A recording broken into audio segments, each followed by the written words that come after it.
નમસ્કાર દર્શક મિત્રો, હું છું હિના ચૌહાણ અને મંતવ્ય ન્યૂઝમાં આપનું સ્વાગત કરું છું। મુખ્ય સમાચાર પર આગળ વધતા પહેલા મહત્વના સમાચારની રાજકોટમાંથી મળી રહ્યા છે।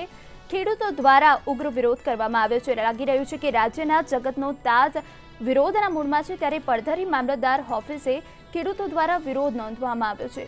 1000થી વધુ ખેડૂતોએ કચેરી ખાતે એકઠા થઈને પોતાનું વિરોધ પ્રદર્શન કર્યું છે। પાક વીમો નહીં મળતા मतदान बहिष्कारनी पण चीमकी उच्चारवामां आवी छे। राजकीय पार्टीने गाममां प्रवेशवा नहीं देवानी पण चीमकी खेडूतो द्वारा उच्चारवामां आवी छे। तो महत्वना समाचार अहींया मळी रह्या छे। खेडूतो द्वारा उग्र विरोध नोंधवामां आवी रह्यो छे। पाक वीमो मुद्दे खेडूतो द्वारा आ उग्र विरोध करवामां आवी रह्यो छे। वात करीए तो 1000થી વધુ ખેડૂતો કલેક્ટર કચેરી ખાતે એકઠા થયા છે અને વિરોધ પ્રદર્શન કચેરી બહાર કરી રહ્યા છે। પાક વીમો નહીં મળતા मतदाननी पण बहिष्कारनी चीमकी उच्चारवामां आवी छे खेडूतो द्वारा। વધુ માહિતી માટે મંતવ્ય ન્યૂઝના સંવાદદાતા ધ્રુવ કુંડે જોડાઈ ચૂક્યા છે। જી ધ્રુવ, જણાવો શું છે હાલની પરિસ્થિતિ, વધુ અપડેટ ધ્રુવ।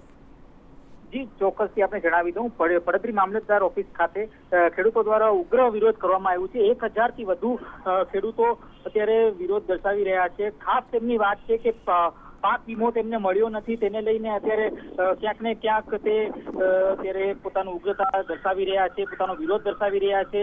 રાજકીય પાર્ટીને પણ તેમને ચીમકી આપી છે કે કોઈ પણ રાજકીય પાર્ટીને પડધરી ગામમાં પ્રવેશ કરવા નહીં દે। ખાસ ચૂંટણીનો પ્રચાર કરવા રાજકીય પાર્ટી અત્યારે ચૂંટણી પ્રચાર કરવા ગામે ગામે જતી હોય છે, ત્યારે ખેડૂતો ક્યાંક ને ક્યાંક જે નાખુશ છે પાર્ટીઓ, રાજકીય પાર્ટીઓ, ખાસ જે અત્યારની જે સરકાર છે તેના ઉપર ખાસા એવા ખેડૂત નારાજ છે। તેમની એવી ચીમકી છે કે જો આગામી સમયમાં જો તેમને પાક વીમો નહીં મળે તો ચૂંટણીનો પણ બહિષ્કાર કરી શકે છે ને જે ખાસ વાત કરીએ તો રાજકારણી એમનું કહેવું છે કે રાજકારણી જે માત્ર ને માત્ર ખોટા વાયદાઓ કરે છે, ચૂંટણી સમયે આવીને રાજકારણ કરીને પાછા જતા રહીએ છે અને કોઈ પણ જાતની જે ખેડૂતોને જે સહાય મળવી જોઈએ તે નથી મળતી। જી ધ્રુવ, વધુમાં જાણવા માંગીશ કે આ વિરોધ પ્રદર્શન હજુ કેટલા સમય સુધી યથાવત રહી શકે છે આપના મત મુજબ?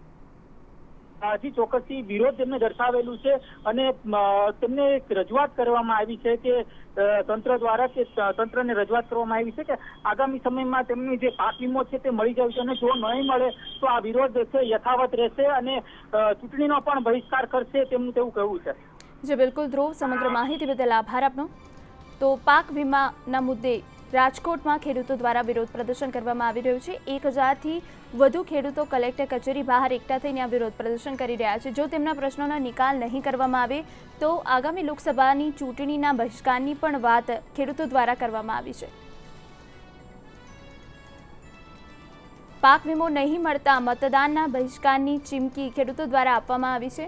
રાજકીય પાર્ટીને ગામમાં પ્રવેશ નહીં આપવા દેવાની પણ ચીમકી ખેડૂતો દ્વારા ઉચ્ચારવામાં આવી છે। લાગી રહ્યું છે કે રાજ્યમાં જગતનો તાત હાલ વિરોધના મૂળમાં આવી રહ્યો છે। મુખ્ય મુદ્દો જે ખેડૂતોનો કહી શકાય પાક વીમાનો છે અને એ જ પાક વીમાના મુદ્દે રાજકોટમાં ખેડૂતો દ્વારા વિરોધ પ્રદર્શન કરવામાં આવી રહ્યું છે।